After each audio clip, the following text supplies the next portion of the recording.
Good morning, YouTube. Still got sleepy eyes. Went to bed late last night. But I woke up and had a notification this morning that a couple of deliveries had been made, so let's see what they are. If they don't cut the end of my finger off.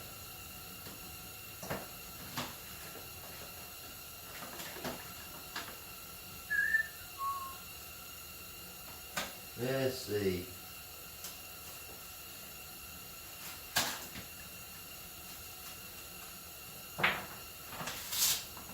What do we got here? Hope y'all are having a good morning so far. Let's see. We got lemon yellow. We're gonna put that. We're going to put that to use. Come on, focus. There you go. We're going to put that to use here shortly. I'll spin you around. We done a little bit yesterday on the seat part of the body on this lawnmower. And guys, if you haven't seen the finished product yesterday, the first time I have ever used Candy 2.0 Auto Air. It's the first time I've ever used stencils. And if you didn't see yesterday, I'll mention it again. I made these based on what I thought they should look like. And turns out very few of them I actually use. I use this one a lot. It's shaped right. I use the inside of this. It's shaped right. This has got this weird, I don't know why I thought that would be cool, but it absolutely is not. It doesn't work very well. Neither do these notches on the side. It's not what I thought. The inside of this works good. This one doesn't. Again, it's got this weird hook in it, and this doesn't do what I thought it was going to do. This little spot right here, this one, it works all right if you're doing like an ash. You can make a little spot and then move your airbrush real quick and back up this way. It leaves a little smoke streak. It does all right. This does not do good. So most of this I don't use. So I'm going to go back to the drawing board, and I might be able to salvage this one. I might just come through and just take this notch off both sides of this and just make it more like this, just a different size. And this one too. Might just make a small one out of that. These don't work at all. So we'll go back to the drawing board and see what we can come up with. I might look some up online. And yes, you can buy them. You can buy. I think I mentioned him the other day. Mike LaValle has his own True Fire stencils. Not the cheapest thing in the world, but you know, obviously they work. They're his own design. I got another package over here. Let's see what we got. Open this up. What do we have? We have our Stabilo pencil. Alright. Some of you may not know what a Stabilo pencil is, and I will show you.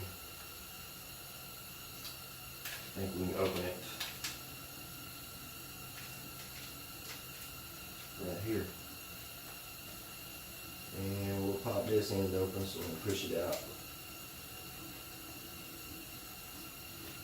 Alright, a Stabilo pencil. A Stabilo pencil. I made this the other day. And basically, I don't know if you can tell, but I'll go behind it so you can see my hand moving. This has got straight lines on 1 inch center And what it's for is it's more for beginners. It's called a grid, and you lay it up against whatever it is that you're going to be drawing your pinstriping on, and you just use a Stabilo pencil, which is it wipes off,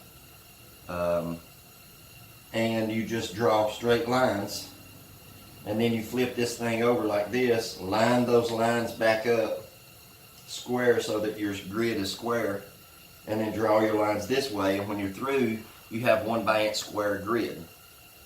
And that allows you to see on each side where you're pinstriping so that you can match the other side up. You can see where at on the grid you started turning, how far out on the grid you went, and it just allows you to be more accurate, so that one side of your pinstriping job is not oblong on your other. So basically what a Stabilo pencil does,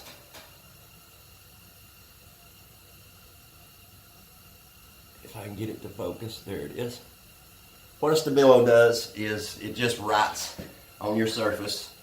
You can pinstripe right over the top of it without any problems, and then when your artwork dries, you can actually take a rag and come back and wipe this right off so that you can't see it. Handy little tool when you're pinstriping. And let's see if I can find where this came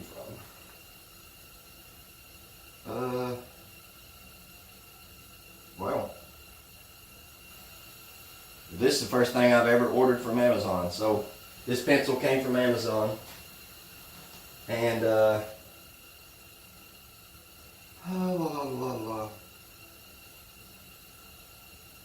this doesn't have a name of a company, just the person's name, which I don't know if he wants that mentioned. But this yellow came from eBay. As a matter of fact, most all of my pinstriping stuff, most everything, along with my candies, my pearls, I bought actually at Hobby Lobby. But the rest of my Createx stuff came from eBay.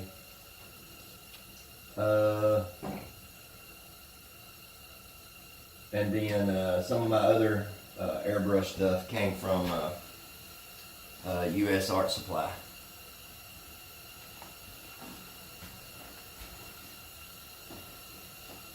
I see a problem that I gotta try to figure out. If anybody can help me figure this out, that is going to be a problem inside this storage building. I don't know if you can see all that sweat. I gotta figure out a way to keep everything from sweating so bad. If anybody's got any suggestions, let me know. Spin you around here. You're actually hanging from the ceiling. As you can see, we got one level or one layer of blue of the flames. I went over it with the candy blue. Let me see if I can't remember the names of them yet, so I have to continually look. Yeah, look at how sweaty this is. Everything in here sweating real bad. But this stuff is Marina Blue. Have to remember that, Marina Blue. But what we're going to do is try to finish up our flames today. So I've got, like I said, I got the first layer down, and it's in Marina Blue. And come to find out, I'm going to pop you off here real quick. If I can do it without turning my phone off. Sorry about the hand in the way. Don't drop the phone. I don't know if this shows up on video. I hope it does. I think it does. You can see over here you got really, really, really blue. And then on the outside of that blue you have purple. So I was under the impression that candy paint is transparent over black. Now, it may be over flat black. Or not flat, but straight black. This is not straight black. This is pearl black. This is paint code UH. And it's loaded down with pearl. I think 56 grams per quart of pearl. So it might be the pearl that's picking up the candy. I'm not for sure. And when I do one over a straight black, then we'll find out if blue shows up on black. But back to what I was saying, on the pearl at least, blue, when there's nothing sprayed over the black, the blue marina actually turns purple. So that's not the effect that I was after, but we'll see how it turns out. Like I said, we're all learning. I've never done this before in my life, so let me see if I can hang you back up here without dropping you. See, there goes my phone wanting to turn off. I gotta hang you out here to the side, just like so. All right, I'll be back with you in just a minute. We'll get this thing started. All right, guys, let's get to it. Now, what you don't want to do is just completely cover up what you've done. You have to picture, sort of in your mind, what fire looks like. Fire is not uniform, so you have to spray ununiform.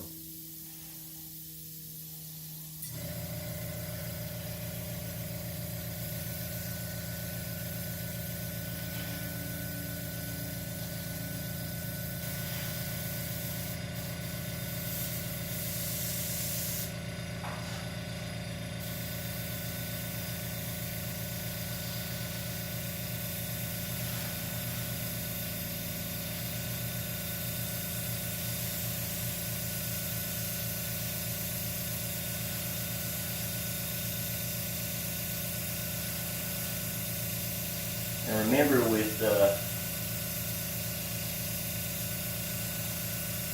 your water-based acrylics, you want to build layers. You can't just pile this stuff on. It won't work.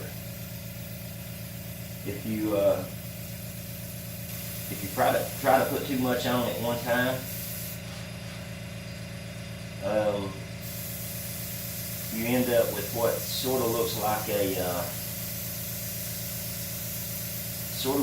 it's wanting to start fish-eyeing.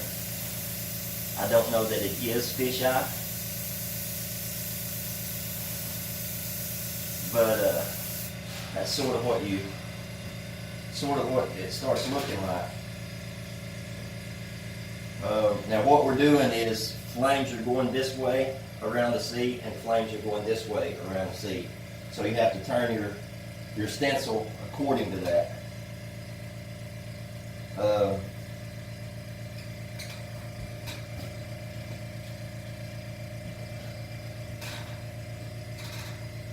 And I right now, on these first two layers, I sort of want a pattern going. And then as the layers go, I'm going to break that pattern up to where it is not uniform at all. I'm making myself learn to airbrush right-handed. I'm somewhat ambidextrous.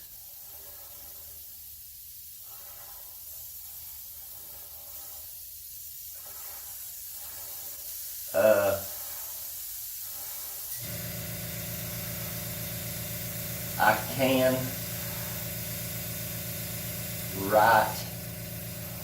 right-handed. Obviously, I'm left-handed, so if I was to pick something up to write with, I would pick it up left-handed. But I golf right-handed. I throw a football left-handed, but I throw a baseball right-handed. Um,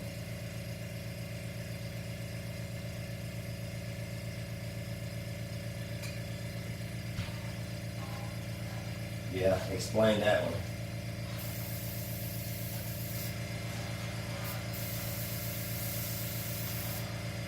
So you slide it over this way a little bit more.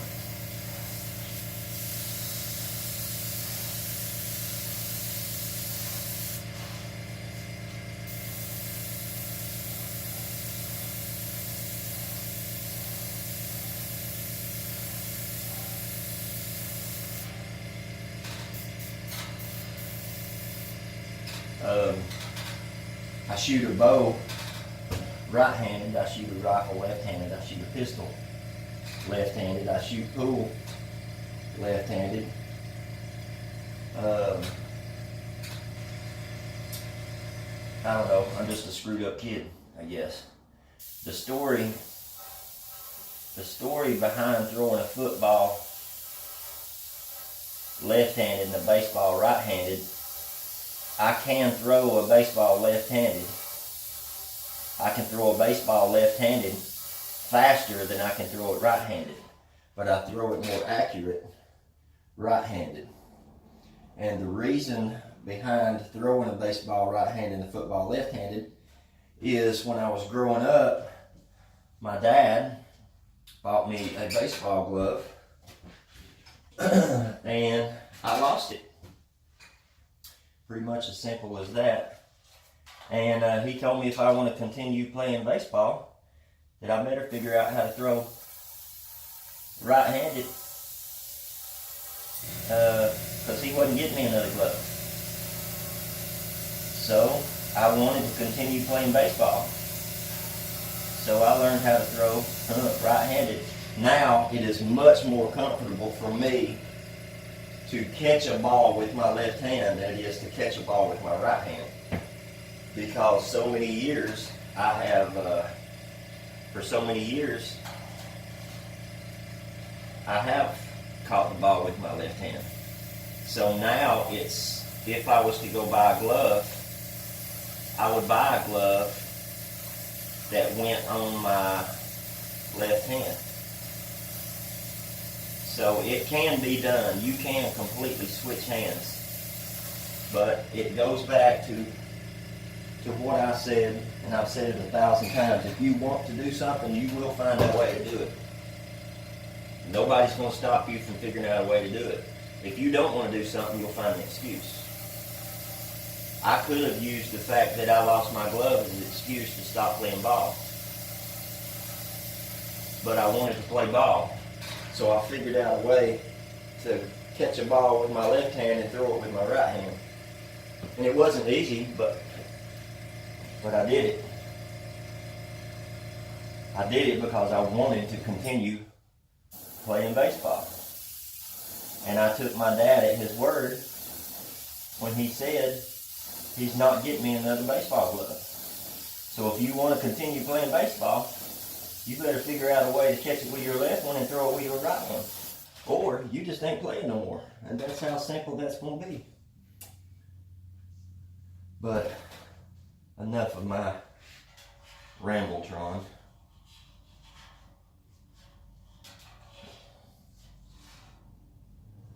I don't need a flame under here necessarily, specifically under here. There's a cup holder, believe it or not, it goes right there. Cup holder on a lawnmower for all you beer drinkers. I have a real good friend of mine that I work with. Really funny guy, unique guy. But this dude literally mows his yard with a 12-pack strapped to the back.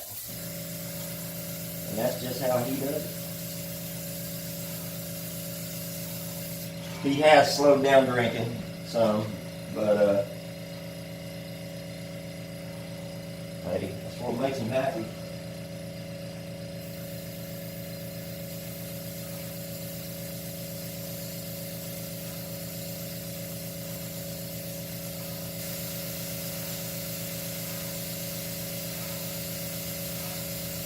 Or something. I have to get into a habit of, I know you can't see me, I have to get into a habit of, after each layer, taking a clean rag and knock my compressor over. Taking a clean rag and wiping off the surface to get rid of this this overspray.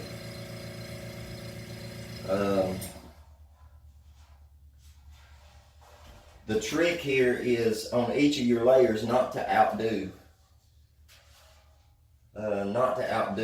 the other layer. You're not trying to hide everything that you just did. You're just trying to layer it.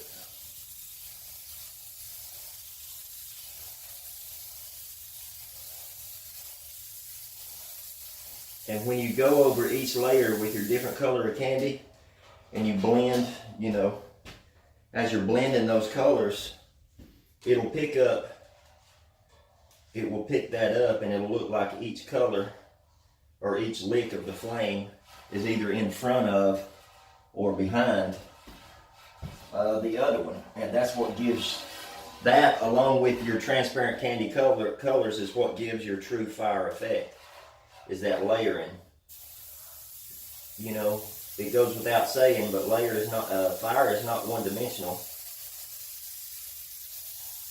So you have to paint that third dimension by layering. I got to learn how to hold my stencil still.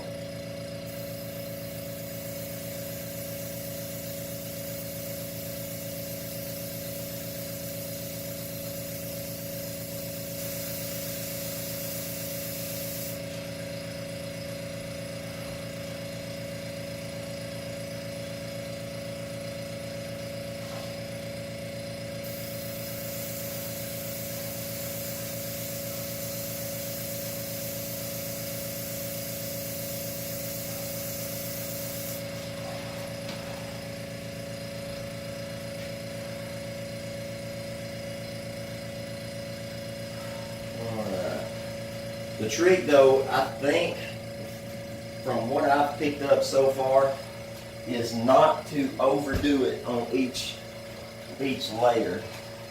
Not to try to get the true fire effect with each layer. Let the layers do the work for you.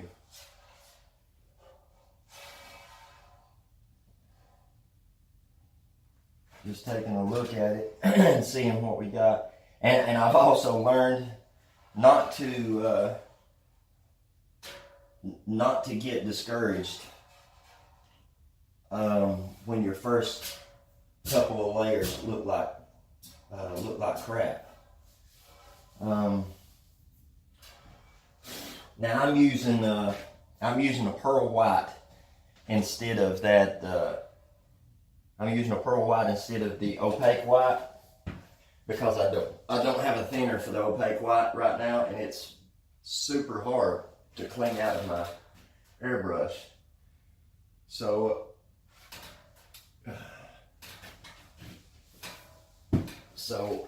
I'm using this pearl.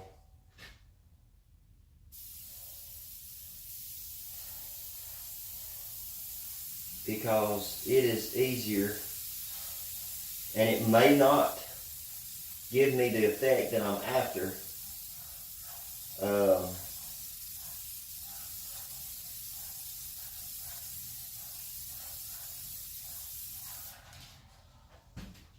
It may not give me the effect I'm after because it doesn't lay down a solid white base coat.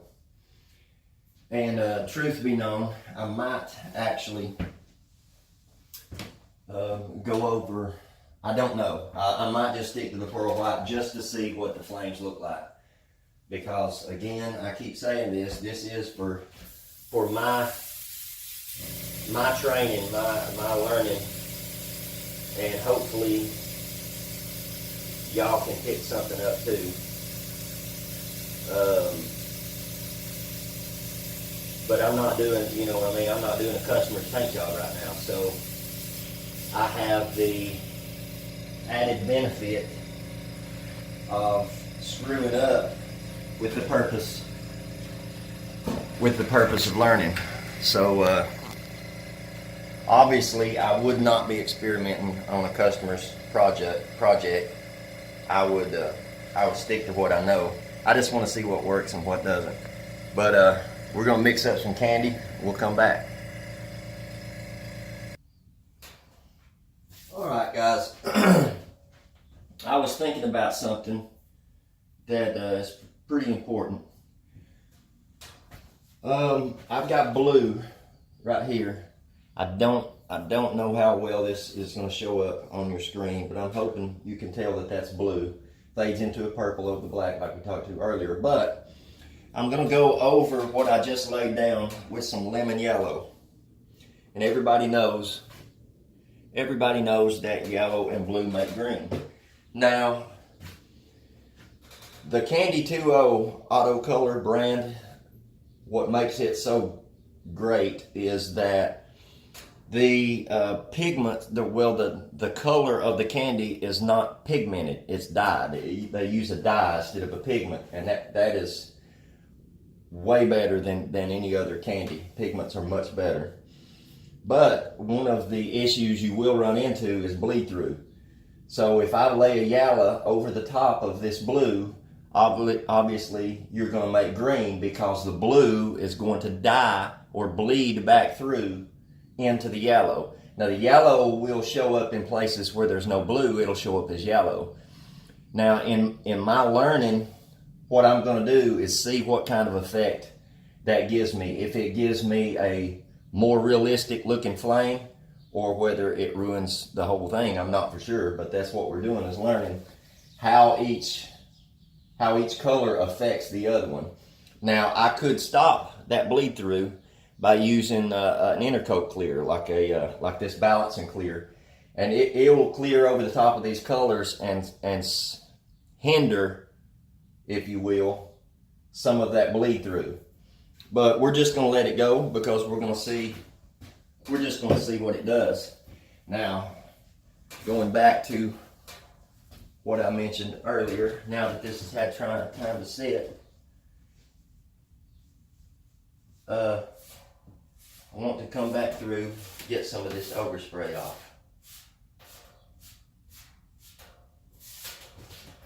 Because you might not be able to see it on the other piece of the lawnmower, but my naked eye can see some of the overspray. So what we're going to do is just try to wipe off overspray as we go. I have to learn to do that. We do that painting cars, obviously, but it's not for overspray dust so much, even though that can be an issue. It's more for anything that could have landed on the base coat prior. So I found out yesterday that it is detriment to the quality of your finished product to keep your overspray dust to a minimum. So that's, like I said, I've got to make sure that in my head. All right, let's go with some of this lemon yellow. Yesterday, I used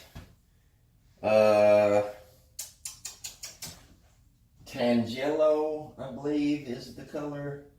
I don't want to call that wrong, so let me get it in. Look, tequila yellow is what we used yesterday. So let's see what this does. All right, let's just go over what we laid down on this second coat. Very light.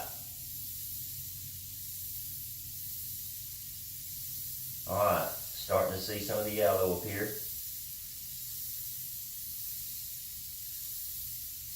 You cannot put this stuff on wet. You will not like it.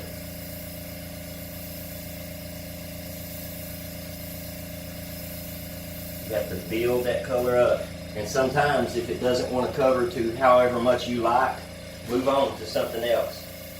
And let that tack up real good. Most of the time it's actually better, I think, to do that. Now I haven't gotten used to this trigger yet, so I'm having to sit and watch the surface and wait on that yellow to start showing up, which tells me how much trigger I'm pulling. That will come in time.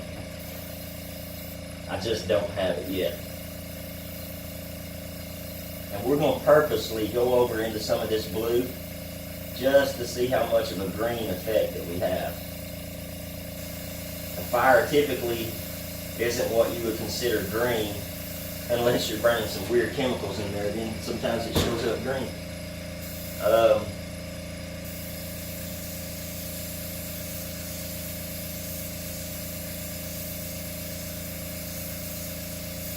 But like I said, you're not wanting to completely cover up.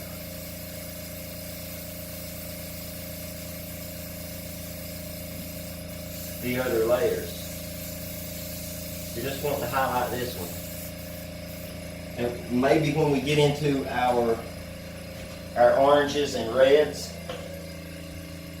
then we'll be a little bit more broad with the punch to sort of blend these colors together so that they're not necessarily separate. But right now, I'm wanting to hit just the licks that I've laid down.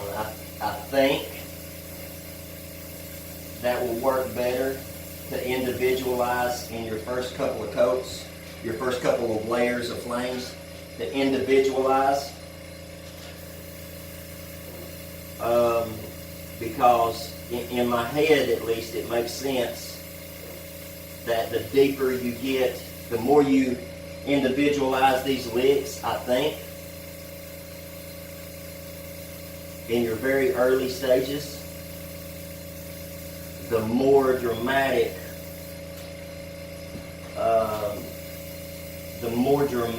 your fire, I think, is going to look as you start piling on layers, because those individual licks will stick out. Maybe. Sorry, I just hit the phone. Those individual layers will stick out as we get deeper.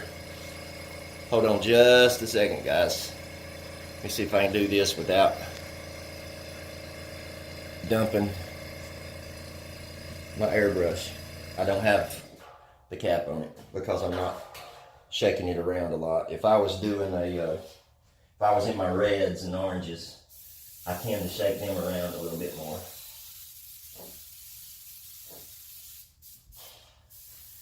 Let's see. I don't have a whole lot of light right here. I need to install a light right above me, like I did over my workstation over there.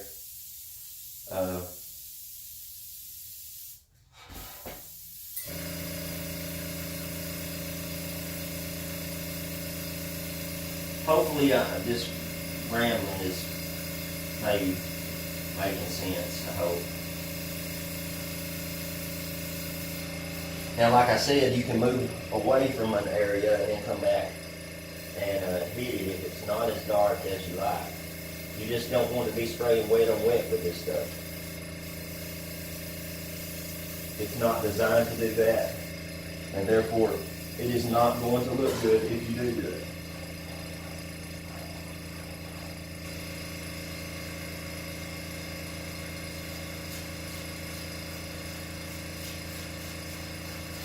Another thing that's cool about this stuff is it's water soluble. So literally, lick your finger and it comes off of your painted surface. Now, don't make a mistake. Candies are dye colored, so if you get yellow on you, that yellow is there. Because your skin is then dyed. But for, I guess because metal is not porous, I guess is the reason you're able to wipe it off metal so easy. If I had to guess. All right, we're gonna clean our gun up. We'll be back.